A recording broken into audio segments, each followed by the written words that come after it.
ഈശോമിശിഹായി സ്തുതിയായിരിക്കട്ടെ.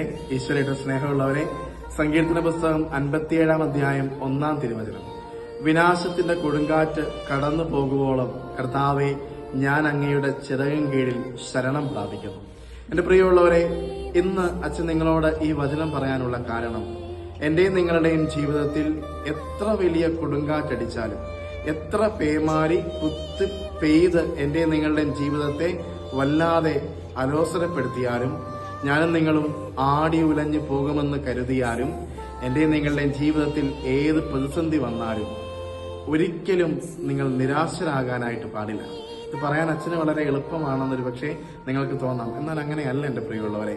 ഞാനും നിങ്ങളും നിരാശപ്പെടാതിരിക്കാൻ, ഞാനും നിങ്ങളും എത്ര കൊടുങ്കാറ്റിന്മേലും പിടിച്ചു നിൽക്കാൻ ഒരു ശക്തി എനിക്കും നിങ്ങൾക്കും ചുറ്റും വലയം ചെയ്യുന്നുണ്ട്. അത് മറ്റൊന്നുമല്ല, സ്വർഗത്തിലെ ദൈവത്തിന്റെ കൃപ തന്നെയാണ് പ്രിയമുള്ളവരെ. അവൻ എന്നെ വലതുകരം കൊണ്ട് ചേർത്ത് പിടിച്ച് അവന്റെ ഹൃദയത്തോട് ചേർത്ത് പിടിക്കത്തോളം കാലം ഞാനും നിങ്ങളും സുരക്ഷിതരാണ്. എന്റെയും നിങ്ങളുടെയും ജീവിതത്തിന്റെ പടവുകൾ എത്ര കൊടുങ്കാറ്റടിച്ചാലും ഭയപ്പെടേണ്ട. പടകിൽ കർത്താവുണ്ട്. വിളിച്ച് എഴുന്നേൽപ്പിച്ച് അനുഗ്രഹം പ്രാപിച്ചാൽ